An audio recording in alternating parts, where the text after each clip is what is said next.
Dear student, आप सभी घर में स्वस्थ होंगे। कॉस्ट अकाउंटिंग के सिलेबस के अंदर हम आज ओवरहेड एब्जॉर्प्शन कॉस्टिंग मेथड के ऊपर डिस्कस करने जा रहे हैं, जिसमें हमने कुछ टॉपिक कवर्ड किए हैं। सबसे पहले हम मीनिंग ऑफ ओवरहेड की बात करेंगे, discuss the meaning and methods of allocation, apportionment and absorption of overhead, and next discuss the meaning and treatment of under absorption and over absorption of overhead and applied the same in the cost computation. How to control and account the administrative, selling and distribution overhead, and discuss and apply the various methods to calculate the overhead rate. इन सब topic पर हम discuss करने जा रहे हैं। ये आपके syllabus को पूरा कवर करता है। सबसे पहले हम बात करते हैं ओवरहेड की। देखिए, अभी तक आपने कॉस्ट अकाउंटिंग के अंदर कॉस्टिंग के कंसेप्ट्स हैं, कैसे कॉस्ट को डिटरमाइन किया जाता है, उसके बारे में आपने पढ़ लिया है। आपने कॉस्ट के अंदर जो डिफरेंट टाइप के एलिमेंट है उसके बारे में भी, मटेरियल एंड लेबर, इन दोनों चैप्टर को डिस्कस कर चुके हैं आप। अब हम ओवरहेड की तरफ बढ़ रहे हैं। तो ओवरहेड क्या है, क्या इसका कंसेप्ट है, उसके बारे में डिस्कस करेंगे। देखिए, कोई भी प्रोडक्ट उसके प्रोडक्शन एक्टिविटी से लेकर कंज्यूमर तक पहुंचता है, वहां से लेकर यहां तक के उस प्रोडक्ट को प्रोड्यूस करने के लिए जितने भी खर्चे लगते हैं, है ना, वो सारे खर्चों का टोटल कॉस्ट कहलाता है। आप कोई प्रोडक्ट प्रोड्यूस कर रहे हैं, उसके वहां से प्रोडक्शन एक्टिविटी से स्टार्ट होकर कंज्यूमर तक पहुंचता है उसके कंजप्शन के लिए। तो इस दौरान जो भी खर्चे उसके ऊपर किए जाते हैं, वो सारे खर्चे की योग या टोटल जो है आपके कॉस्ट कहलाती है उस प्रोडक्ट की। तो क्वेश्चन मार्क ये खड़ा होता है कि हाउ टू डिटरमाइन, कैसे डिटरमाइन किया जाए। तो उसको डिटरमाइन करने के लिए हम कॉस्ट की डिफरेंट मेथड्स को पढ़ते हैं, जहां हम देखते हैं कि प्रोडक्शन करने का नेचर किस प्रकार का है ना। हम जॉब कॉस्टिंग यूज करते हैं, हम बेच कॉस्टिंग यूज करते हैं, हम कॉन्ट्रैक्ट कॉस्टिंग यूज करते हैं। तो डिफरेंट टाइप्स के methods are available to determine the cost. Okay, the procedure of determination of the cost is known as costing, है ना। ये सारी चीजें आप डिस्कस कर चुके हैं। तो यहाँ पर मेरा मोटा मोटा जो है आपको बताने का है वो ये है कि एक प्रोडक्ट जो आप उसको कंज्यूमर तक पहुंचाना चाहते हो, उसके लिए आप खुद प्रोड्यूस करेंगे, तो उसके जो सारे खर्चे हैं, उन खर्चों में कौन कौन से खर्चे इंक्लूड किए जाते हैं, है ना। तो मोटे मोटे तौर पर यहाँ पर कॉस्ट की कुछ एलिमेंट की बात की गई है। 3 एलिमेंट निकाल कर दिए हैं। एक मटेरियल कॉस्ट का पार्ट दिया है, एक एम्प्लॉय कॉस्ट का पार्ट दिया है, और इन दोनों को छोड़कर जो सारे खर्चे होते हैं वो अदर एक्सपेंसेस में काउंट होते हैं। जब मटेरियल कॉस्ट की बात करते हैं हम, तो मटेरियल कॉस्ट क्या है। तो मटेरियल कॉस्ट में प्रोडक्ट को प्रोड्यूस करने के लिए जो जो भी मटेरियल लगा है ना, चाहे वो डायरेक्टली प्रोडक्ट के ऊपर एट्रीब्यूटेबल हो, या हो सकता है कि वो डायरेक्टली उस पर्टिकुलर प्रोडक्ट या पर्टिकुलर यूनिट पे एट्रीब्यूटेबल नहीं हो। तो दोनों ही प्रकार के मटेरियल से संबंधित जितना भी खर्चा है वो मटेरियल कॉस्ट में काउंट होगा। एम्प्लॉय कॉस्ट क्या होती है कि जो आपका मटेरियल, जो रॉ मटेरियल आपका पास है, उस रॉ मटेरियल को हमें क्या करना है, कंज्यूमर उसका कंज्यूम कर सके, उस लेवल तक लाना है। उस प्रोडक्ट्स को, उस रॉ मटेरियल को पर्टिकुलर जो प्रोडक्ट हम प्रोड्यूस करना चाहते हैं उसमें कन्वर्ट करना है। तो हमारे पास लेबर ही एक ऐसा सोर्स है जिसके माध्यम से हम उस रॉ मटेरियल को आकार देकर किसमें कन्वर्ट कर सकते हैं, हम उसको फाइनल प्रोडक्ट में कन्वर्ट कर सकते हैं। तो लेबर क्या है, उसको कन्वर्शन करने का जो प्रोसीजर है, वो सारा, उसके ऊपर जो भी खर्चा आता है वो सारा लेबर कॉस्ट या एम्प्लॉय कॉस्ट के अंदर काउंट होता है। एंड नेक्स्ट, अब यदि हमारा प्रोडक्ट कंप्लीट बन चुका है तो उस प्रोडक्ट को हमें कंज्यूमर तक पहुंचाना है ना। और अभी तक हमने प्रोडक्ट को प्रोड्यूस करने के लिए जो कंट्रोलिंग, जो मैनेजिंग, जो प्लानिंग हमने की है ना, उसके संबंध में जो सारे खर्चे हुए हैं, और इस प्रोडक्ट को सीधा हमें कहाँ पहुंचाना है, हमें कंज्यूमर तक पहुंचाना है। तो ये सारे खर्चे जो directly not related to the material and employ, वो सारे अदर खर्चे जो हैं वो सभी सब इसके अंदर इंक्लूड किए जाते हैं, है ना। तो एलिमेंट ऑफ कॉस्ट में 3 प्रकार की कॉस्ट के बारे में चर्चा की गई है। मटेरियल कॉस्ट जो पर्टिकुलर प्रोडक्ट के मटेरियल से रिलेटेड होती है, एम्प्लॉय कॉस्ट उस रॉ मटेरियल को फाइनल प्रोडक्ट में कन्वर्ट करने के लिए जो भी लग रहा है वो खर्चा आपका पूरा एम्प्लॉय कॉस्ट के अंदर काउंट होगा, और इन दोनों को छोड़कर जो भी खर्चे हुए हैं उस पर्टिकुलर प्रोडक्ट को कंज्यूमर तक पहुंचाने तक के, वो सारे खर्चे कहाँ काउंट होंगे, अदर एक्सपेंसेस में काउंट होंगे।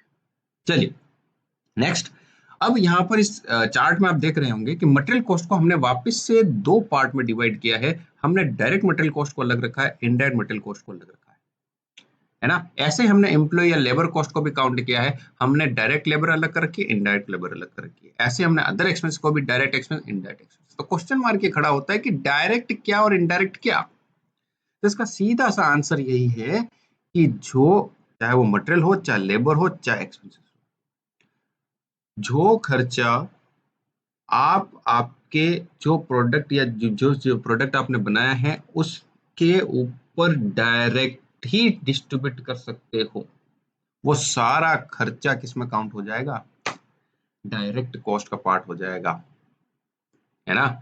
और जिसको हम किसी बेसिस के ऊपर, कोई बेस के ऊपर डिस्ट्रीब्यूट करेंगे, बेसिस के ऊपर एट्रीब्यूटेबल करेंगे, तो वो सारा खर्चा जो है वो इनडायरेक्ट का पार्ट बनेगा। अब क्वेश्चन मार्क होता है कि सर डायरेक्ट क्या, कैसे डायरेक्टली एट्रीब्यूटेबल होगा, कैसे नहीं होगा, उसके लिए समझिए। जैसे हम मटेरियल की बात करते हैं, मटेरियल की बात करते हैं, हम कहते हैं कि एक फैक्ट्री के अंदर, एक प्लांट के अंदर, मान लीजिए एक प्लांट है, एक प्लांट के अंदर डिफरेंट टाइप्स की मशीन लगी हुई है, और एक प्लांट के अंदर हम क्या करते हैं, कुछ विभिन्न प्रकार के प्रोडक्ट को प्रोड्यूस करते हैं, है ना। अब उस प्लांट के अंदर जो रिपेयर एंड मेंटेनेंस का एक्सपेंसेस होता है, समझना इस चीज को, रिपेयर एंड मेंटेनेंस का एक्सपेंसेस होता है। अब उस प्लांट में डिफरेंट टाइप्स के प्रोडक्ट प्रोड्यूस हो रहे हैं, रिपेयर मेंटेनेंस का खर्चा है। अब इस रिपेयर एंड मेंटेनेंस के खर्चे को किस प्रोडक्ट पे डिस्ट्रीब्यूट किया जाए, क्या कोई एक्स प्रोडक्ट पे किया जाए, क्योंकि डिफरेंट टाइप के प्रोडक्ट प्रोड्यूस कर रहे हैं, तो एक्स भी होगा, वाई भी होगा, जेड भी होगा, ए भी होगा, बी भी होगा। तो हम किसके ऊपर कैसे कैसे डिस्ट्रीब्यूट करें, कैसे उसको बांटे, ये क्वेश्चन मार्क खड़ा है। परंतु यदि हम ये कहें कि भाई एक्स प्रोडक्ट के लिए पर्टिकुलर रॉ मटेरियल चाहिए और पर्टिकुलर रॉ मटेरियल का खर्चा इतना है, तो हमें आसानी से हम उसको क्या कर सकते हैं, डिस्ट्रीब्यूट कर सकते हैं कि हमें, हम वो उस रॉ मटेरियल का यूज कहाँ कर रहे हैं, एक्स प्रोडक्ट को मैन्युफैक्चरिंग करने के लिए कर रहे हैं, तो वो खर्चा कहाँ डिस्ट्रीब्यूट कर सकते हैं, उस एक्स प्रोडक्ट के जो हम प्रोड्यूस करेंगे उसके ऊपर खर्च कर सकते हैं। तो सीधा सा कहने का मतलब, ये खर्चे जो जो खर्चे हम सीधे तौर पर किसी प्रोडक्ट के ऊपर नहीं ट्रेस कर सकते हैं, वो सारे खर्चे इनडायरेक्ट का पार्ट होते हैं, क्योंकि वो कॉमन एक्सपेंसेस होते हैं, वो सबके लिए होते हैं, है ना। तो वो सारे खर्चे जो हैं इनडायरेक्ट पार्ट कहलाएंगे। ऐसे हम लेबर की बात कर सकते हैं, डायरेक्ट लेबर और इनडायरेक्ट लेबर की बात कर सकते हैं। यदि कोई एक्स प्रोडक्ट को प्रोड्यूस करने के लिए दो लेबर हमारे पास है और वो लेबर उसको प्रोड्यूस कर रही है, तो वो खर्चा जो आपका सीधा है कि उस प्रोडक्ट को बनाने के लिए पर्टिकुलर 2 लोग लगे हैं और उसको अपन कोई पैसा दे रहे हैं, तो वो खर्चा सीधा डायरेक्ट एट्रीब्यूटेबल है एक्स प्रोडक्ट को प्रोड्यूस करने के लिए उस दोनों को लगाया गया। वो खर्चा जो है सीधा वो क्या कहलाएगा, डायरेक्ट लेबर का पार्ट कहलाएगा। परंतु मैं ये कहूं कि उन 2 लेबर के ऊपर हमने एक सुपरवाइजर लगाया है, तो अब क्वेश्चन मार्क ये खड़ा होता है कि 2 लेबर के ऊपर आपने सुपरवाइजर लगाया है, तो सुपरवाइजर की कॉस्ट कहाँ काउंट की जाए, क्या हम उस पर्टिकुलर प्रोडक्ट पे डिस्ट्रीब्यूट करें, क्योंकि सुपरवाइजर का काम सिर्फ एक प्रोडक्ट के ऊपर ही डायरेक्ट करने का काम नहीं होता है, कंट्रोल करने का नहीं होता है। वो उस प्लांट के अंदर एक्स प्रोडक्ट भी प्रोड्यूस हो रहा होगा, वाई भी हो रहा होगा, जेड भी हो रहा होगा। तो और लेबर जो है 2x की हो सकती है, 2y की हो सकती है, 2z की हो सकती है। तो ऐसे डिफरेंट प्रोडक्ट को प्रोड्यूस करने के लिए डिफरेंट लेबर अप्लाई की जा सकती है, और उनके ऊपर 1 या 2 आपके सुपरवाइजर लगाए जाते हैं। तो उनका काम ही कंट्रोलिंग या मैनेजिंग का होता है। तो हम उसके उसकी सैलरी, उसका जो पैसा दिया जा रहा है, वो हम किस पे काउंट करें, क्या एक्स पे करें, एक्स प्रोडक्ट पे करें, क्या हम उस वाई प्रोडक्ट पे करें, क्या हम जेड प्रोडक्ट पे करें, क्या बराबर करें, ये क्वेश्चन मार्क खड़ा होता है। तो बेसिकली हम क्या कहते हैं कि ये खर्चा सुपरवाइजर का बांटने, डिस्ट्रीब्यूट करने के लिए हमें किसी न किसी बेस का यूज करना होगा। हम सीधे तौर पर किसी एक पर्टिकुलर प्रोडक्ट पर डिस्ट्रीब्यूट नहीं कर सकते। इसका मतलब ये पार्ट कौन सा हो गया, ये पार्ट हो गया इनडायरेक्ट वाला। देन उसके बाद हम एक्सपेंसेस की बात करें, डायरेक्ट एक्सपेंसेस होता है, इनडायरेक्ट एक्सपेंसेस होता है। डायरेक्ट एक्सपेंसेस सीधा प्रोडक्ट के ऊपर ट्रेस किया जा सकता है। जैसे मैं कोई, हमारे प्लांट के अंदर हम 3 प्रकार के प्रोडक्ट बनाते हैं और एक्स प्रोडक्ट को बनाने के लिए उसके लिए रॉ मटेरियल चाहिए, और उसका रॉ मटेरियल जो आ रहा है उसके ऊपर हमने कोई गाड़ी से आ रहा है और उसका हमने कैरेज चुकाया। तो कहने का मतलब क्या हुआ, एक्सपेंसेस हुआ एक्सपेंसेस, और हमने एक एक्स रॉ मटेरियल को मंगाने के लिए खर्चा किया है, तो इसका मतलब हम उसको एक्स को सीधा एक्स के ऊपर ट्रेस कर सकते हैं, कोई नो प्रॉब्लम। और यदि मैं बोलूँ उस ट्रक के अंदर एक्स वाई और जेड तीनों ही प्रोडक्ट के रॉ मटेरियल आ रहे हैं और उसके ऊपर मैंने खर्चा किया है, अब क्वेश्चन मार्क खड़ा हो जाता है कि हाउ टू डिस्ट्रीब्यूट इट, क्या बराबर बांटू, क्या एक्स की क्वांटिटी कितनी ज्यादा है तो क्या उसको ज्यादा बांटू, बी की कम वाई की कम है तो कम बांटू, कैसे। तो हम यहाँ पर क्वेश्चन ये कॉमन एक्सपेंसेस हो गया, अब क्या किया जाए। तो जब भी ये सिचुएशनल है, हर एक मैन्युफैक्चरिंग इंस्टीट्यूशन के लिए सिचुएशनल होता है, किसको डायरेक्ट कहे किसको इनडायरेक्ट कहे। तो ध्यान रहे कि जो हम सीधा किसी पर्टिकुलर प्रोडक्ट पर ट्रेस कर सकते हैं आसानी से, कोई दिक्कत नहीं है, वो डायरेक्ट का पार्ट होगा, परंतु जो खर्चा हम नहीं कर सकते हैं वो इनडायरेक्ट का पार्ट होगा, जिसके लिए हमें क्या करना होगा, किसी न किसी पर्टिकुलर बेस को ध्यान में रखते हुए उस खर्चे को डिस्ट्रीब्यूट करना होगा। अब ये सारा जो इनडायरेक्ट का पार्ट होता है, इनडायरेक्ट मटेरियल कॉस्ट हो गया, इनडायरेक्ट एम्प्लॉय कॉस्ट हो गया, इनडायरेक्ट एक्सपेंस का पार्ट हो गया, ये सारा इनडायरेक्ट कॉस्ट का जो पार्ट है, इन सब की टोटल जो कहलाती है वो क्या कहलाती है, ओवरहेड कहलाती है। तो what is the meaning of overhead, तो आपके दिमाग में क्लियर हो जाना चाहिए कि इस एलिमेंट ऑफ कॉस्ट के अंदर तीन बड़े एलिमेंट निकाल के दिए, मटेरियल निकाला है, लेबर निकाला है, ओवरहेड एक्सपेंसेस निकाला है। अब हर एक एलिमेंट के दो दो पार्ट है, हम डायरेक्ट की बात करते हैं, इनडायरेक्ट की बात करते हैं हम, है ना। तो वो जो डायरेक्ट वाला पार्ट है वो पर्टिकुलर उस प्रोडक्ट की प्राइम कॉस्ट कहलाती है, डायरेक्ट मटेरियल, डायरेक्ट लेबर और डायरेक्ट एक्सपेंसेस, मूल लागत कहलाती है, ये प्राइम कॉस्ट कहलाती है। और उसके बाद जो दूसरा पार्ट है उसका इनडायरेक्ट वाला प्रोपोर्शन, वो इनडायरेक्ट वाला टोटल क्या कहलाता है, ओवरहेड कहलाता है।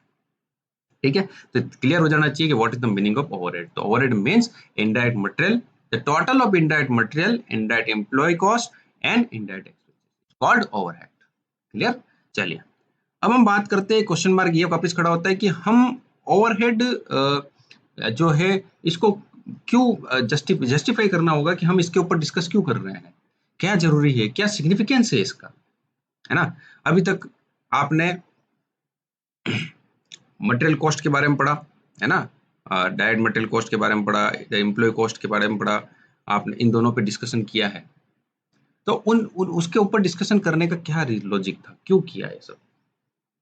देखिए मैं आपको थोड़ा सा इसके ऊपर ब्रीफ बताता हूँ, इसके कंसेप्ट की तरफ चल पड़ते हैं हम। हमारे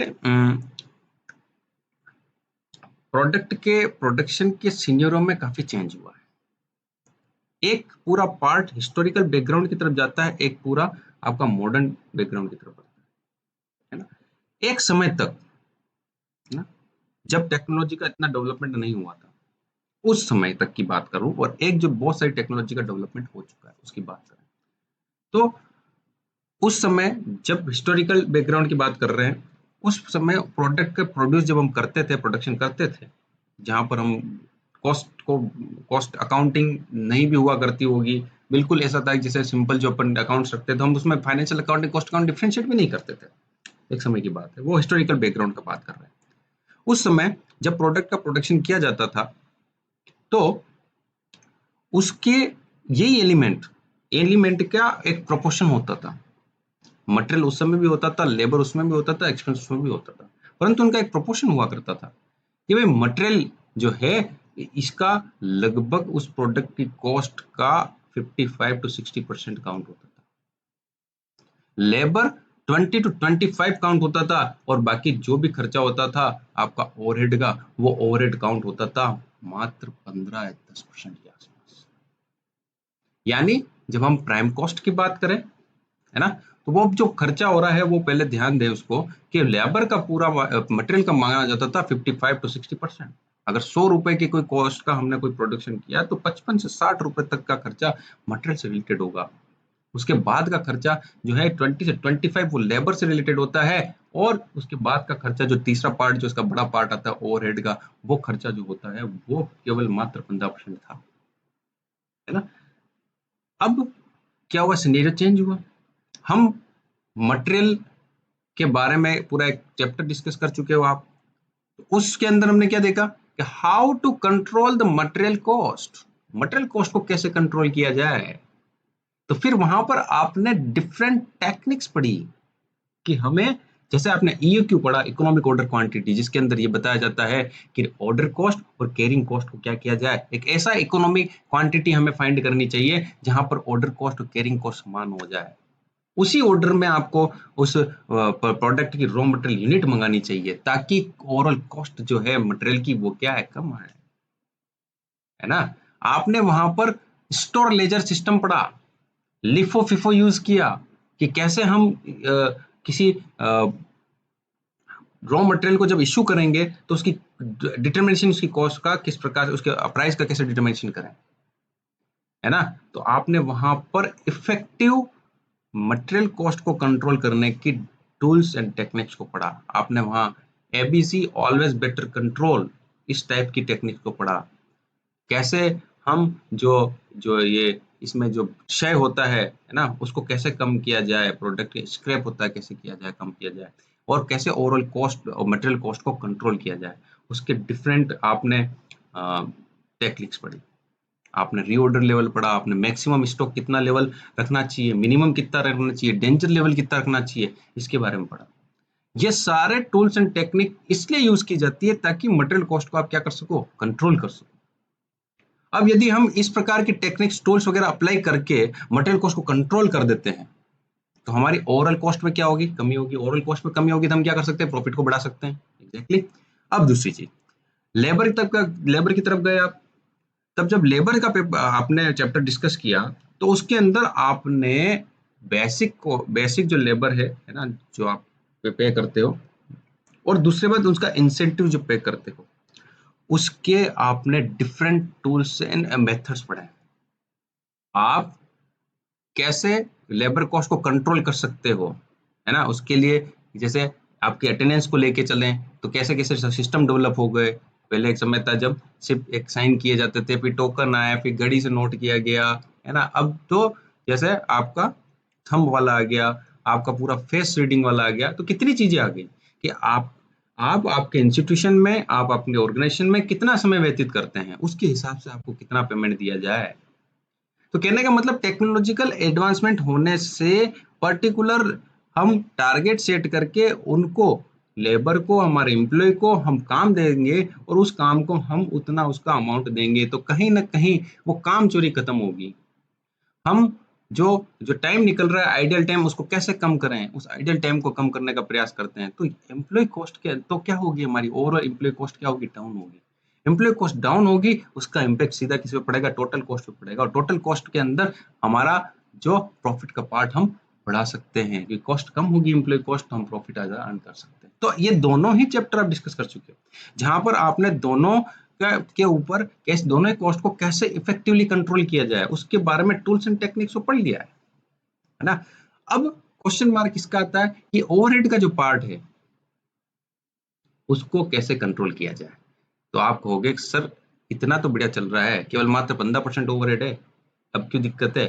तो बिल्कुल यही चीज आपको समझनी है कि मॉडर्न टाइम की जब मैं बात करूं तो मॉडर्न टाइम में सिनेरियो चेंज क्या हुआ, वो यही चेंज हुआ है कि आपका मटेरियल कॉस्ट तो आ गई 40% पे, क्योंकि इफेक्टिव कंट्रोल कर लिया आपने। लेबर कॉस्ट 25% थी, टेक्निकल एडवांसमेंट हुए है ना, नई नई मशीनें आ गई, कंप्यूटर युग आ गया, 10 की जगह एक जना काम कर रहा है, कॉस्ट कम हो गई, लेबर कॉस्ट कंट्रोल हो गई, 25% की जगह आपकी 10 से 12% तक आ गई। तो इसका मतलब प्रोपोर्शन किसका बढ़ा, प्रोपोर्शन ऑटोमेटिक किसका बढ़ा, ओवरहेड का बढ़ा। क्यों बढ़ा, क्योंकि अब हम कंज्यूमर के हिसाब से चलते हैं, हम कंज्यूमर को क्या नीड है उसका पता लगाते हैं, और कंज्यूमर को सेटिस्फाइड करने के लिए डिफरेंट डिफरेंट जतन हमें करने पड़ते हैं। हमें अलग अलग जो सॉफ्टवेयर को जानते हैं ऐसे लोगों को रिक्रूट करना पड़ता है, जो बड़े बड़े लेवल के लोग होते हैं उनके मैनेजर, उनको रिक्रूट करना होता है। हमें पूरे प्लानिंग, कंट्रोलिंग एंड मैनेजिंग से संबंधित जो खर्चे हैं वो हमारे बढ़ गए हैं। हमें मार्केटिंग करनी पड़ती है, हमें एडवर्टाइजमेंट करना पड़ता है, हमें प्रोडक्ट को आपके कंज्यूमर तक पहुंचाने के जहां तक यत्न करने पड़ते हैं, जब प्रोडक्ट सेल होने के बाद भी आफ्टर सेल सर्विस देनी पड़ती है। ये सारे खर्चे किस में काउंट करेंगे, ये सारे खर्चे आपके किसके काउंट होंगे, ओवरहेड का पार्ट बनता है। बात समझ में आई। तो ये ओवरहेड अब जो उसने रेशियो अपना ले लिया है, 30 से 35% तक का रेशियो ले लिया है, तो अब हमें कंट्रोल किसके ऊपर करना जरूरी हो गया, हमें ओवरहेड के ऊपर कंट्रोल करना जरूरी हो गया। या ओवरहेड को कैसे कंट्रोल किया जाए, या हम पर्टिकुलर ओवरहेड का खर्चा क्योंकि हमारे मैन्युफैक्चरिंग इंस्टीट्यूशन के अंदर, मैन्युफैक्चरिंग जो कंपनी होती है उनके अंदर बहुत सारे प्रोडक्ट की रेंज प्रोड्यूस की जाती है। जब हम डिफरेंट टाइप के प्रोडक्ट प्रोड्यूस कर रहे हैं तो उसके ऊपर हमें प्रॉपर उस ओवरहेड का खर्चा डिस्ट्रीब्यूट करना आना चाहिए। यदि हम प्रॉपर रूप से उसको डिस्ट्रीब्यूशन करना उसके ऊपर नहीं कर पाएंगे तो एक्स का खर्चा वाई में चार्ज हो जाएगा, वाई का खर्चा जेड में चार्ज हो जाएगा। इससे क्या होगा, एक्स प्रोडक्ट की सेल है वो तो हो जाएगी ज्यादा, वाई की हो जाएगी कम, और जेड की बढ़ जाएगी, वाई की हो जाएगी कम। तो अगर हम प्रॉपर वे से खर्चे को ही डिस्ट्रीब्यूट नहीं कर पाए तो हम कैसे हमारी सेल्स को बढ़ा सकते हैं। तो कहने का तात्पर्य हमारा यही है कि जो ये परसेंटेज बढ़ा है उस परसेंटेज को हमें कहीं ना कहीं उसको भी कंट्रोल करना है, हमें इफेक्टिव कंट्रोल करना है। तो हमें जब इफेक्टिव कंट्रोल करना है तो उसके लिए हमें कहीं ना कहीं ओवरहेड के ऊपर डिस्कशन करना होगा। ओवरहेड का कैसे प्रोसीजर फॉलो करके हम पर्टिकुलर एक प्रोडक्ट के ऊपर खर्चा चार्ज कर सकते हैं वो हमें डिस्कस करना होगा। अब यहाँ पर जैसे हम ओवरहेड के ऊपर आते हैं तो यहाँ पर भी हमें दो टेक्निक का यूज करना है। एक टेक्निक आपकी मॉडर्न टाइप की है, एक आपकी जो है ट्रेडिशनल चलती आ रही है। ट्रेडिशनल जो हम इसी चैप्टर में डिस्कस कर रहे हैं, मॉडर्न टेक्निक जो हम एक्टिविटी बेस्ड कॉस्टिंग के नाम से जानते हैं उसको हम नेक्स्ट चैप्टर में डिस्कस करेंगे। तो कैसे टेक्नोलॉजी एडवांसमेंट होने से आप खर्चों को बहुत अच्छी तरीके से पर्टिकुलर जिसका खर्चा उसी उसी प्रोडक्ट के ऊपर चार्ज कर पाओगे, तो इसके बारे में हमें डिस्कशन करना है। तो इस चैप्टर के अंदर हमने पूरा वही लिया है, एक प्रोसीजर लिया है, उस प्रोसीजर को हमें फॉलो करना है। ये देखिए कॉस्ट शीट आपके सामने है। कॉस्ट शीट के अंदर हमने पूरा बना रखा है, ये चीज आप पढ़ चुके हैं। मटेरियल, एम्प्लॉय और एक्सपेंसेस की जो टोटल कॉस्ट है वो प्राइम कॉस्ट कहलाती है ना। अब इनडायरेक्ट मटेरियल, इनडायरेक्ट लेबर और इनडायरेक्ट एक्सपेंसेस, ये तीनों ही प्रकार की चीजें चलेगी। वो फैक्ट्री के अंदर हो सकती है, आपके ऑफिस के अंदर हो सकती है, एडमिनिस्ट्रेटिव लेवल पे हो सकती है, और यही तीनों चीज सेलिंग एंड डिस्ट्रीब्यूशन के अंदर हो सकती है। तो ये अकॉर्डिंग टू फंक्शन हमने बता रखा है कि फैक्ट्री के अंदर इन तीनों प्रकार के खर्चे हो सकते हैं। एडमिनिस्ट्रेटिव के हिसाब से इतना खर्चे हो सकते हैं और सेलिंग के हिसाब से भी इतने खर्चे हो सकते हैं। तो ध्यान रहे, जो डायरेक्ट पार्ट है वो पार्ट बनेगा को प्राइम कॉस्ट का, और जो बाकी सारा जो इनडायरेक्ट पार्ट है, चाहे वो मटेरियल का हो, चाहे लेबर का हो, एक्सपेंसेस का हो, वो सारा पार्ट बनेगा ओवरहेड का, है ना। ये कॉस्ट शीट आपके सामने। देन ये जो हमने डिस्कशन कर लिया है कि भाई सिग्निफिकेंस ऑफ ओवरहेड, क्यों हम ओवरहेड की तरफ बढ़ रहे हैं, क्यों डिस्कस कर रहे हैं, इसके पीछे कारण यही है कि हमें अकाउंटिंग एंड कंट्रोल करना है ओवरहेड के ऊपर। तो कैसे किया जाए उसके बारे में हमें इसको पूरा पढ़ना है। ये पूरी प्रोसीजर हमें फॉलो करनी है। हमें सबसे पहले यदि हमें प्रॉपर रूप से ओवरहेड को डिस्ट्रीब्यूट करना है पर्टिकुलर प्रोडक्ट पे, है ना, चार्ज करना है पर्टिकुलर प्रोडक्ट पे, तो हमें ये प्रोसीजर फॉलो करना होगा। हमें सबसे पहले ओवरहेड के क्लासिफाई करना होगा, हमें कोडिफिकेशन देना होगा, है ना। हमें कलेक्शन ऑफ ओवरहेड, क्या कैसे हम ओवरहेड को कलेक्ट करें ओवरहेड से संबंधित खर्चों को एलोकेट करना होगा, अपोर्शनेट करना होगा, एब्जॉर्प्शन करना होगा। तो ये पूरा प्रोसीजर जब हम फॉलो करते हैं तब जाकर हम इन तीनों ही प्रकार के प्रोडक्शन यानी मैन्युफैक्चरिंग ओवरहेड, दूसरा administrative overhead and selling and distribution overhead, इन तीनों ही प्रकार के ओवरहेड के ऊपर हम क्या कर सकते हैं, better accounting and better control कर सकते हैं जब इस प्रोसीजर को ढंग से फॉलो किया जाए। आइए सबसे पहले बात करते हैं हम क्लासिफिकेशन ऑफ ओवरहेड की।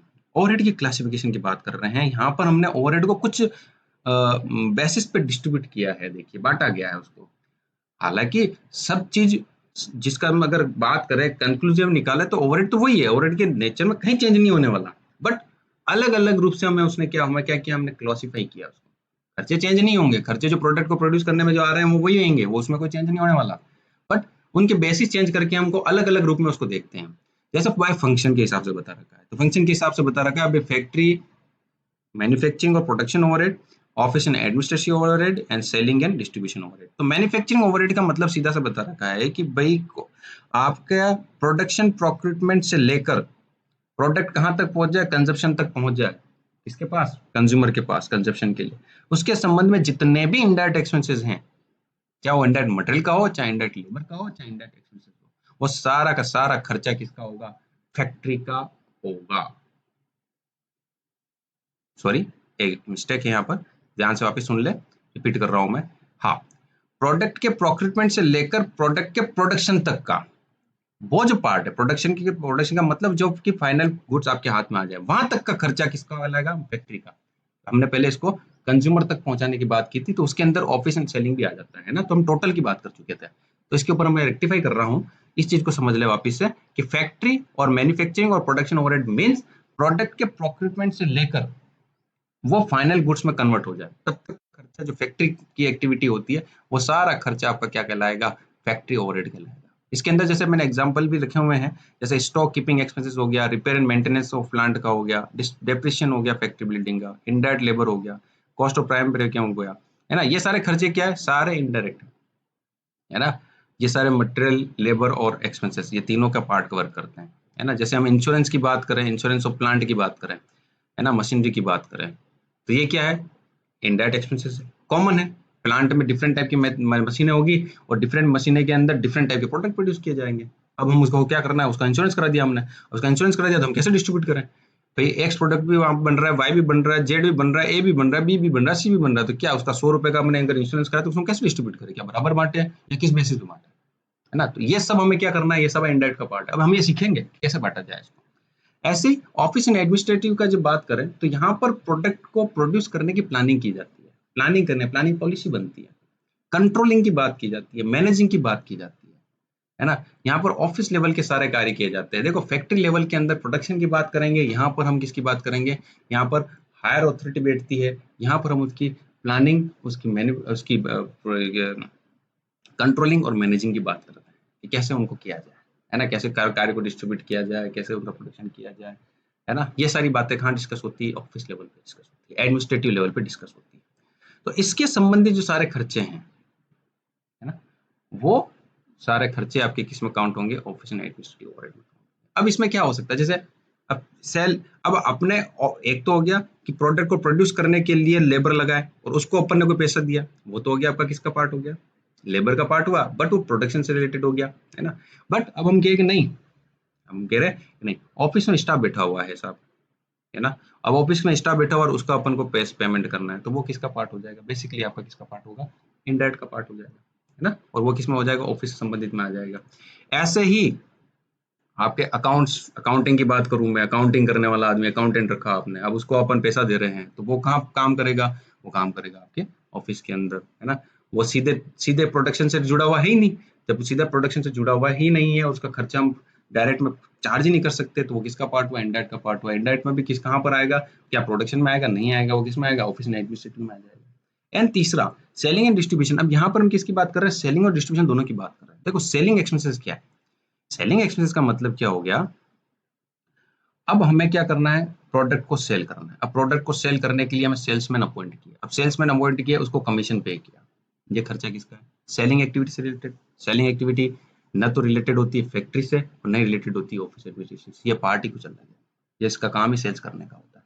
तो उसको अगर कमीशन पे कर रहे हो तो वो कौन सा पार्ट हुआ, इनडायरेक्ट का पार्ट हुआ, बट इनडायरेक्ट में भी किसका पार्ट हुआ, सेलिंग डिस्ट्रीब्यूशन ओवरहेड का। अब इसके अंदर डिस्ट्रीब्यूशन, अब डिस्ट्रीब्यूशन का सीधा सा कंसेप्ट क्या है कि हम सेल्समैन तो नियुक्त कर दिया, अब हमें डिस्ट्रीब्यूशन करना है, मतलब प्रोडक्ट को कंज्यूमर तक पहुंचाना है। अब कंज्यूमर तक प्रोडक्ट को पहुंचाना है तो उसके लिए मेरे को क्या करना होगा, सेल्समैन क्या करेगा, जाएगा प्रोडक्ट को लेकर, प्रोडक्ट को लेकर जब वो जा रहा है, कोई गाड़ी लेके जा रहा है ना, अब वो वैन को लेके गया, कोई गाड़ी लेके उसको सेल करने जा रहा है, तो ये जो खर्चा हुआ, है ना, वैन का, वैन के डिप्रीशिएशन है, वैन के ऊपर इंश्योरेंस कराया, वैन के पैसे डीजल भराया, पेट्रोल भराया, ये जो खर्चा होगा वो डिस्ट्रीब्यूशन एक्टिविटी से रिलेटेड। तो ये सारे खर्चे किसमें काउंट होंगे, डिस्ट्रीब्यूशन के अंदर। हालांकि हमने दोनों को, सेलिंग एंड डिस्ट्रीब्यूशन ओवरहेड को क्या कर रखा है, साथ में लगा रखा है, बट मीनिंग दोनों का डिफरेंस है, तो इसको समझना जरूरी है कि सेलिंग के अंदर क्या काउंट होगा, डिस्ट्रीब्यूशन के अंदर काउंट होगा, ठीक है ना। तो फंक्शन के अकॉर्डिंग 3 प्रकार के आपके ओवरहेड डिस्ट्रीब्यूट किए, वही आपका फैक्ट्री का हो गया जो कि फैक्ट्री से रिलेटेड है, ऑफिस का हो गया, एंड दूसरा सेलिंग एंड डिस्ट्रीब्यूशन का। खर्चे ये किए हैं, उनको हमने दूसरा नेचर दिया, क्लासिफाई किया उसको अदर बेसिस पे, बाय नेचर, नेचर के अकॉर्डिंग कैसे डिस्ट्रीब्यूट किया। इसके अंदर आपको बता रखा है फिक्स्ड ओवरहेड भी होता है, वेरिएबल भी होता है, सेमी वेरिएबल भी होता है। अब क्वेश्चन मार्क होता है फिक्स्ड ओवरहेड का मतलब क्या, फिक्स्ड ओवरहेड का मतलब जिसका हम प्रोडक्शन एक्टिविटी से जिसका डायरेक्ट लिंक नहीं होता, ऐसे खर्चे सारे क्या होते हैं, फिक्स्ड कहलाते हैं। जैसे मैंने कहा कि मेरे फैक्ट्री का रेंट है, फैक्ट्री की बिल्डिंग है, बिल्डिंग का रेंट जो है, अब वो 10,000 रुपए है। अब मैं 1 यूनिट बनाऊंगा तो ही 10,000 रुपए लगेंगे, 2 बनाऊंगा तब भी 10,000 लगेंगे, मैं 50 बनाऊंगा तब भी 10,000 रुपए लगेंगे। तो इन ए टोटलिटी, इन ए टोटलिटी यदि कोई खर्चा प्रोडक्शन के बढ़ने या घटने से चेंज नहीं होता है तो वो खर्चा किसमें काउंट होगा, फिक्स्ड ओवरहेड में काउंट होगा इन टोटलिटी, ठीक है ना। बट यदि मैं पर यूनिट की बात करूं, देखो समझना, टोटलिटी का अलग है, पर यूनिट की बात करें, पर यूनिट की बात करूं तो निश्चित तौर पर फिक्स्ड ओवरहेड आपका पर यूनिट क्या होता है, डिक्रीज होगा। कैसे? 10,000 रुपए रेंट लग रहा है फैक्ट्री का, बिल्डिंग का, है ना। कितनी यूनिट बना रहे हैं? एक यूनिट बना रहे हैं साहब, एक यूनिट प्रोड्यूस की कर रही है, तो वो पूरा का पूरा खर्चा उस यूनिट पे चार्ज हो जाएगा, एक यूनिट। अगर मैं 2 यूनिट बनाऊं तो 5,000 रुपए चार्ज कर लूंगा, 3 यूनिट बनाऊं तो 3,333 का चार्ज कर लूंगा, 4 यूनिट बनाऊं तो 2,500। तो कहने का मतलब क्या है, इन टोटलिटी तो फिक्स है 10,000 रुपए, तो वो क्या कहलाएगा, जिसका सीधा लिंक क्या है कि प्रोडक्शन एक्टिविटी से कोई लेना देना नहीं है, प्रोडक्शन करोगे तब भी 10,000 देना, नहीं करोगे तो भी देना 10,000 ही देना, ज्यादा करोगे तब भी 10,000 देना है, कम करोगे तब भी 10,000। तो वो तो टोटलिटी में क्या हो गया, फिक्स्ड ओवरहेड हो गया। और फिक्स्ड ओवरहेड में भी जब हम पर यूनिट की बात करें तो पर यूनिट के अंदर फिक्स्ड ओवरहेड जो होता है वो क्या होता है, डिक्रीज होता है, क्योंकि एक यूनिट पे 10,000 आ रहा था, 2 यूनिट पे 5,000 आ रहा है, 3 यूनिट पे 3,333 आ रहा है, 4 यूनिट पे 2,500 आ रहा है। तो दोनों ही चीजें हमें ध्यान रखनी है। इन टोटल, कभी कभी क्वेश्चन पूछा जाता है इसमें, इन टोटलिटी तो फिक्स्ड ओवरहेड हमेशा फिक्स रहते हैं, but in per unit cost वो क्या होते हैं, जैसे जैसे यूनिट बढ़ती है वैसे वैसे क्या होते हैं, पर यूनिट में डाउन होते जाते हैं, उनकी वैल्यू जो उनका जो कॉस्ट है वो क्या होती है, डिक्रीज होती जाती है। Next, variable overhead. Variable overhead क्या है? वेरिएबल ओवरहेड का मतलब सीधा सा आपका ये है कि जब आपका खर्चा, कोई खर्चा directly related to the production unit, production unit को बढ़ाओगे खर्चा बढ़ेगा, प्रोडक्शन यूनिट को कम करोगे तो खर्चा कम होगा, तो वो क्या कहलाएगा, आपका वेरिएबल ओवरहेड। सीधी सी बात है ना। तो इसका मतलब क्या हुआ, अगर हम एक यूनिट बनाते हैं, है ना, और किसी प्रकार का इनडायरेक्ट मटेरियल का खर्चा 2 रुपए आता है, ठीक है, 2 यूनिट बनाएंगे बढ़ेगा, 3 यूनिट बनाएंगे, 4 यूनिट बनाएंगे, 5 यूनिट बनाएंगे, तो क्या होंगे, ये बढ़ता जाएगा, सिंपल सी बात है। तो जब प्रोडक्शन के बढ़ने या कम होने से कोई खर्चा, कोई इनडायरेक्ट खर्च, कोई इनडायरेक्ट एक्सपेंसेस घटता बढ़ता है, तो वो वेरिएबल ओवरहेड कहलाएगा, है ना। इन ए टोटलिटी, ये भी ध्यान रखे, इन ए टोटलिटी। बट पर यूनिट ये क्या होता है, सेम होता है, पर यूनिट फिक्स है। कोई इनडायरेक्ट, जैसे इनडायरेक्ट मटेरियल है या पावर एंड फ्यूल है, ऐसे पावर एंड फ्यूल को समझ लीजिए आप, जितनी ज्यादा मशीनरी चलेगी, जितना ज्यादा प्रोडक्शन होगा, तो पावर और फ्यूल का खर्चा भी क्या होगा, बढ़ जाएगा, बढ़ेगा ना टोटलिटी में, है ना। अगर हम एक यूनिट बनाते हैं, एक यूनिट आता है, 2 यूनिट बनाएंगे तो 2 यूनिट आएगी, है ना। एक यूनिट का खर्चा गवर्नमेंट डिसाइड करते हैं 10 रुपए लगेगा आपका पावर का, ओके, तो 2 यूनिट बनाओगे तो कितना लगेगा, 20 रुपए लगेगा, 3 यूनिट बनाओगे 30 रुपए लगेगा, 4 यूनिट बनाओगे 40 रुपए लगेगा, 5 यूनिट बनाओगे 50 रुपए लगेगा, 100 यूनिट बनाओगे 1,000 रुपए लगेगा। जैसे जैसे आप प्रोडक्शन को बढ़ा रहे हो, वैसे वैसे टोटल कॉस्ट में क्या हो रहा है, बढ़ रही है, सिंपल सी बात है। अगर ये कम होगी तो ऑटोमेटिक टोटल कॉस्ट क्या होगी, कम होगी। तो जब प्रोडक्शन को बढ़ाने से और घटाने से टोटलिटी में जो खर्चा घटे या बढ़े, तो वो किसका पार्ट होगा, वेरिएबल कॉस्ट का पार्ट होगा। परंतु जब हम इसकी भी पर यूनिट की बात करते हैं, तो एक यूनिट बनाने के लिए 10 रुपए और दूसरी यूनिट बनाने के लिए भी क्या है, पर यूनिट की बात करें तो 10 रुपए, यानी कि पर यूनिट वेरिएबल कॉस्ट क्या होती है, एक जैसी रहती है। परंतु इन टोटलिटी वो क्या होती है, जैसे जैसे प्रोडक्शन बढ़ाओगे वैसे वैसे बढ़ती जाएगी। इसके अपोजिट क्या हुई आपकी, फिक्स्ड कॉस्ट हुई। इन टोटलिटी तो वो क्या होती है, फिक्स्ड होती है, बट पर यूनिट क्या होती है, जैसे यूनिट आप इंक्रीज करोगे वैसे वैसे उसकी कॉस्ट डाउन होती है। क्वेश्चन पूछा जाता है इसका। फिर semi variable overhead. Semi variable overhead का मतलब, इसके अंदर दोनों के एलिमेंट इंक्लूड होते हैं। इसके अंदर आपका फिक्स का भी प्रोपोर्शन होता है और वेरिएबल का प्रोपोर्शन होता है। कैसे? एक लेवल तक तो फिक्स का होता है, उसके बाद वो वेरिएबल में कन्वर्ट हो जाती है। जैसे इसके अंदर दिए हुए, जैसे इलेक्ट्रिसिटी कॉस्ट दी हुई है, वाटर कॉस्ट दी हुई है, टेलीफोन एंड इंटरनेट एक्सपेंस दिए हुए हैं। टेलीफोन एंड इंटरनेट का बहुत चीज समझ जाओगे, उसको समझा देता हूँ। सिंपल सी बात है, यदि आपने कोई प्लान लिया और उसको बोल दिया कि भाई 10 GB तक तो आपका निश्चिंत रहो, कोई चार्ज नहीं लगेगा, जो रिचार्ज कराया उसका ही पैसा लगेगा। कोई 500 रुपये रिचार्ज कराया, 10 GB तक डेटा यूज करो, 500 रुपये में काम हो जाएगा। यदि आप इससे ज्यादा डेटा यूज करना चाहते हो, तो हर जैसे 10 GB से ऊपर जाएगा तो उसके लिए हमें अलग अलग रिचार्ज कराने पड़ेंगे। तो कहने का मतलब एक लिमिट तो हो गई, 500, मतलब 10 GB तक जो 500 रुपए दिए, उस लेवल तक तो क्या हुआ, आपका प्रोडक्शन बढ़े घटे कोई लेना देना नहीं है, आप यूज करते जाओ, कोई समस्या नहीं है। परंतु उसके बाद क्या होगा, हमें जैसे 10 GB से ज्यादा बढ़ाना है, हमारा क्या होगा, ऑटोमेटिक कॉस्टिंग में चेंजेस होगा कि खर्चा और बढ़ाना पड़ेगा। तो ये ध्यान रखें कि एक लेवल तक तो क्या हो, फिक्स्ड हो, उसके बाद क्या हो, चेंज हो जाओ। जैसे आप एक और एग्जांपल है मेरे पास इसको समझाने का। जैसे आपने ओला कैब वगैरह होती है ना, तो उसमें क्या होता है, वो फिक्स होता है उनका अमाउंट कि भाई अगर आप मिनिमम 2 किलोमीटर तक कहीं पे भी जाओगे तो 50 रुपए लगेंगे। स्टार्टिंग में जब आया था तब इनका रेट यही था, भाई आप 2 किलोमीटर कहीं पे भी जाओ, है ना, चाहे आप उसके गाड़ी में बैठ कर फिर उतर गए, तो वो 50 रुपए तो आपको देने ही है। परंतु 2 किलोमीटर से जैसे एक्सिस होंगे तो पर किलोमीटर 15 रुपए लगेगा साहब। तो 2 किलोमीटर से 3 किलोमीटर चले गए तो बिल कैसा बन गया, 50 + 15, कितना हो गया, 65 रुपए हो गया। तो एक लेवल तक 2 किलोमीटर तक तो कॉस्ट का नेचर किस प्रकार का है, फिक्स का है। परंतु बाद में जैसे ही आप क्या कर रहे हो, आपका किलोमीटर बढ़ा रहे हो, ऑटोमेटिक पर किलोमीटर आपका अलग चार्ज बन रहा है। तो ये कॉस्ट कौन सी हो गई, सेमी वेरिएबल ओवरहेड का पार्ट हो गई। ठीक है, तो ये आपका हो गया, वही ओवरहेड है, उनको हमने क्या कर दिया, नेचर के हिसाब से डिस्ट्रीब्यूट कर दिया। Next element wise, element wise बिल्कुल वही आपका जो एलिमेंट आप पढ़ते हो, मटेरियल, लेबर, एक्सपेंसेस। तो indirect material, indirect labour and indirect expenses. अब इनडायरेक्ट मटेरियल, ठीक है। अब ऐसा खर्चा जो आपका फिनिश गुड्स का पार्ट नहीं है, कॉमन एक्सपेंसेस हैं, है ना, जैसे हमने बात की है, जैसे अभी हमने से स्टोर की बात की है खर्चे की, जैसे कॉटन वगैरह है, साफ सफाई करने के लिए मशीन को, है ना, ये सारे खर्चे जो कौन से कहलाएंगे, ये फिनिश प्रोडक्ट, फिनिश गुड्स का कोई पार्ट उसके ऊपर डायरेक्टली एट्रीब्यूटेबल नहीं होते, ये सभी प्रकार के प्रोडक्ट के ऊपर उनको यूज किया जाता है ना। तो उनको किसी अगर को खर्चा अगर, और वैल्यू और इसकी एक्सपेंसेस भी जो उसकी वैल्यू होती है वो भी बहुत कम होती है ना। तो ध्यान रखिए, तो ये कौन सा हो गया, इनडायरेक्ट मटेरियल का पार्ट हो गया। इनडायरेक्ट मटेरियल का मीन्स यहाँ पर समझ जाए कि जो फिनिश गुड्स का सीधा डायरेक्टली एट्रीब्यूटेबल ना हो। एम्प्लॉय कॉस्ट की बात करें, जैसे यहाँ पर अपने डिस्कस कर लिया था कि फॉरमैन या सुपरवाइजर की अगर आप कोई सैलरी डिस्ट्रीब्यूट करते हो तो वो क्या होगी, इनडायरेक्ट होगी। क्यों, क्योंकि वो 2 या 2 से अधिक प्रोडक्ट को बनाने वाले क्रम जो लेबर है उसके ऊपर लगाया जाता है, 5-7 के ऊपर एक होता है, तो वो उसका काम ही क्या होता है, कोऑर्डिनेटिंग करना होता है। तो अब हर एक प्रोडक्ट पे हमें क्या, हम ये नहीं कह सकते कि भाई पूरा पूरा एक्स प्रोडक्ट के कॉस्ट पे इसको चार्ज करो इसकी सैलरी को, नहीं कह सकते, हमें एक्स वाई जेड तीनों पे चार्ज करना होगा। तीनों पे चार्ज करना होगा तो बेसिस ढूंढने पड़ेंगे कैसे चार्ज करें। तो वो सारा खर्चा जो है आपका क्या कहलाएगा, इनडायरेक्ट एम्प्लॉय कॉस्ट हो जाएगी, है ना।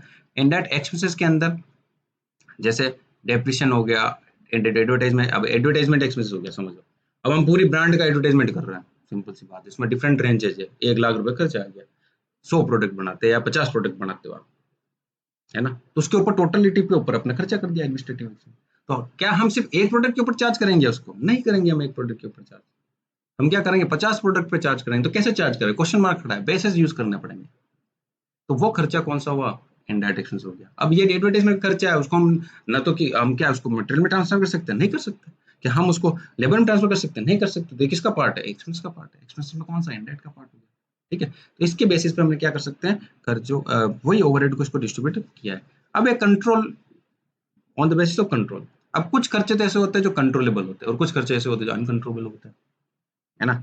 तो जो कंट्रोलेबल है वो खर्चे आपके क्या कहलाएंगे, कंट्रोलेबल कॉस्ट कहलाएंगे। जैसे मटेरियल है, लेबर है, उसको अपन कंट्रोल कर सकते हैं।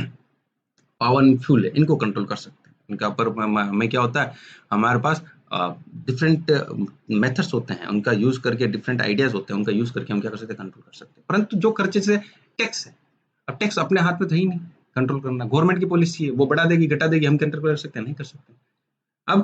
अब दूसरी चीज क्या हो गई, हमने लोन की बात कर ले, हमने लोन ले रखा है, उसके ऊपर इंटरेस्ट रेट बढ़ा दी गवर्नमेंट ने, तो हम उसको कंट्रोल कर सकते हैं, नहीं कर सकते। जो हमारा में ही नहीं है हम उसको कंट्रोल ही नहीं कर सकते, है ना, हमारे लिमिट में नहीं है, तो वो खर्चा आपका क्या कहलाएगा, अनकंट्रोलेबल कॉस्ट कहलाएगी। और जो कंट्रोलेबल है, जिसको हम कंट्रोल कर सकते हैं हमारे पास, तो वो कहलाएगी कंट्रोल कॉस्ट कहलाएगी। ठीक है, चलिए ये आपके कुछ बेसिस हमने कवर किया।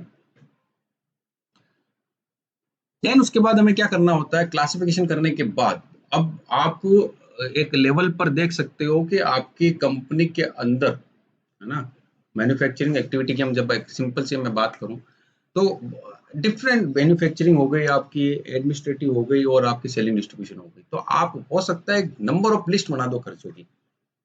अब उन नंबर ऑफ लिस्ट बनाने के बाद हम क्या होता है कि उसमें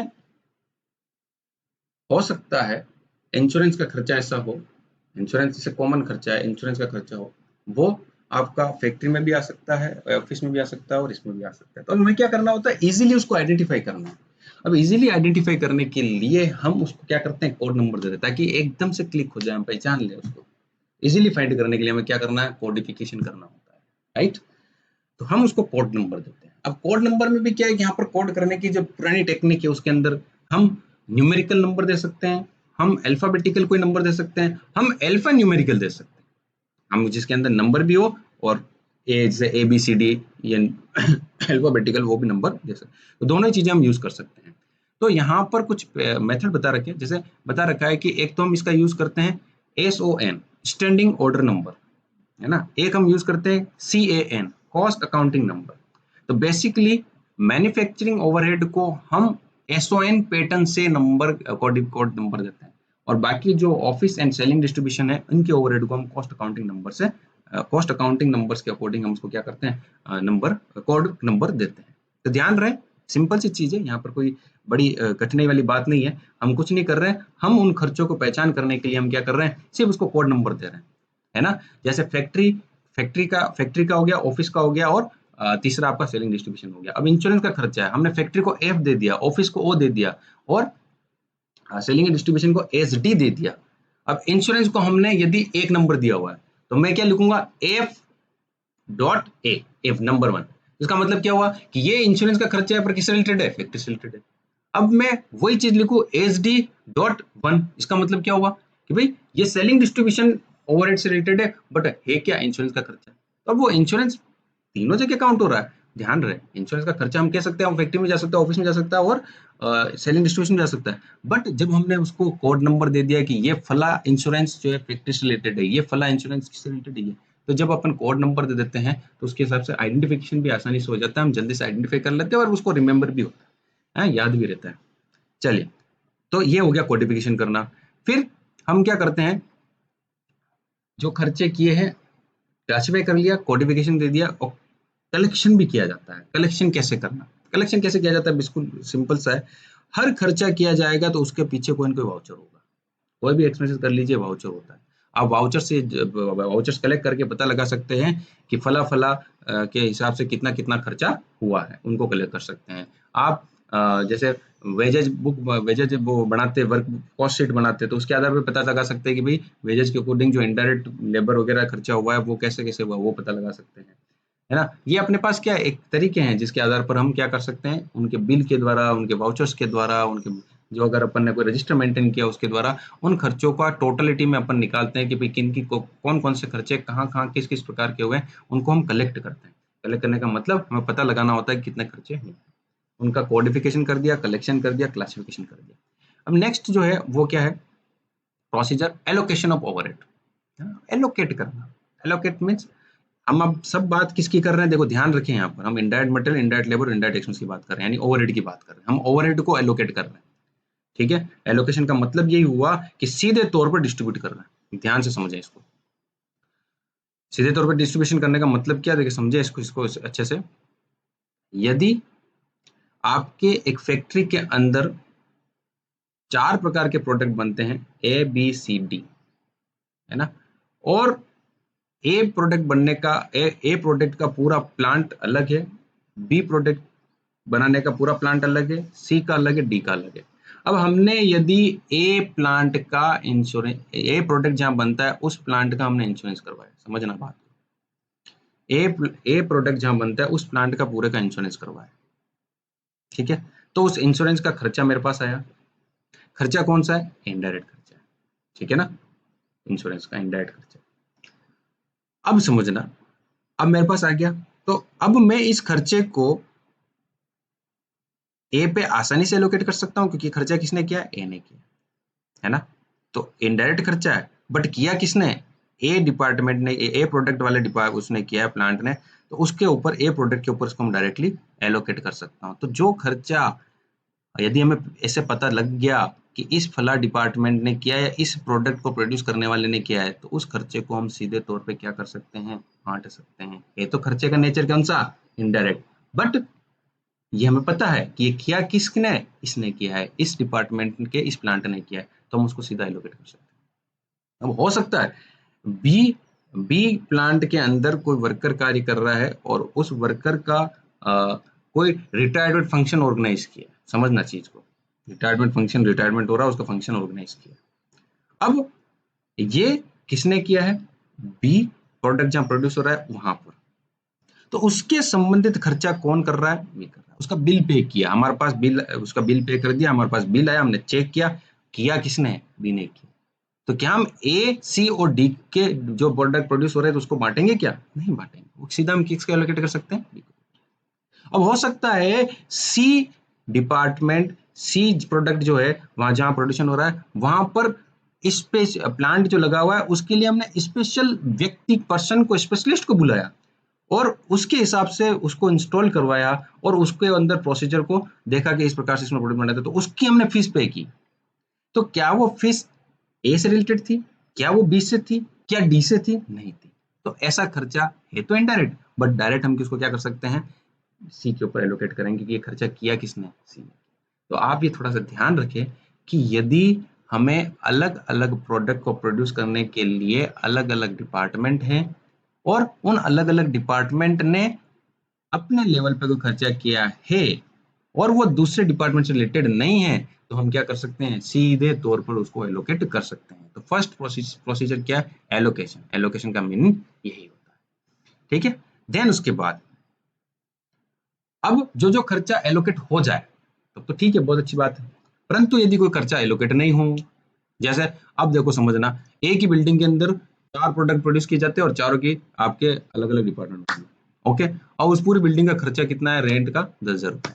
अब क्वेश्चन मार्क खड़ा हो गया, अब खर्चे कैसे डिस्ट्रीब्यूट करें? बात समझ में? तो जब खर्चा इस प्रकार का है कि कॉमन एक्सपेंसेस है जिसको सभी को पे करना है ना? तो उस खर्चे को, क्योंकि हमारे फैक्ट्री के अंदर 2 प्रकार की डिपार्टमेंट बेसिकली होते हैं। एक तो पूरा टोटली प्रोडक्शन से रिलेटेड होता है, एक पूरा टोटली सर्विस से रिलेटेड होता है। प्रोडक्शन जो कि प्रोडक्ट को प्रोड्यूस करने से संबंधित है, अब उसको उसकी सपोर्टिंग एक्टिविटी के लिए कौन सा दूसरा डिपार्टमेंट होता है? सर्विस डिपार्टमेंट, जो उसको सर्विसेज देता है ना? कि कैसे प्रोडक्शन करना है, क्या करना है, क्या क्या चीजें चाहिए, तो वो सारी सर्विसेज देने वाला जो डिपार्टमेंट होता है। तो बेसिकली 2 आपके मोटे तौर पर डिपार्टमेंट होते हैं किसी प्रोडक्ट के संबंधित किसी फैक्ट्री के अंदर। एक हो सकता है आपका प्रोडक्शन हो, दूसरा कौन सा हो? आपका सर्विस वाला, जो सर्विस दे। ठीक है। तो जब हम खर्चों को क्या करते हैं, जिनको हम एलोकेट नहीं कर सकते हैं, तो हम उनको क्या करते हैं? डिपार्टमेंट वाइज, प्रोडक्शन डिपार्टमेंट और सर्विस डिपार्टमेंट वाइज हम उसको क्या कर सकते हैं? अपोर्शनेट कर सकते हैं, है ना? अब अपोर्शनेट कैसे करें? जैसे अभी आपको मैंने एग्जांपल दिया, सीधी सी बात है। अपोर्शनेट करने के लिए भी एग्जांपल क्या दिया कि भाई एक फैक्ट्री के अंदर 5 डिपार्टमेंट है ना? 5 डिपार्टमेंट है, एक सर्विस डिपार्टमेंट है, 4 प्रोडक्शन डिपार्टमेंट है और उस पूरी बिल्डिंग का क्या रेंट आया? 10,000 रुपए। आप कैसे बांटे? क्वेश्चन मार्क खड़ा हुआ। तो उसके लिए हमने क्या बनाया? कुछ बेसिस बनाया है, बेसिस ऑफ अपॉर्चमेंट बनाया है। तो ये आपके सामने है।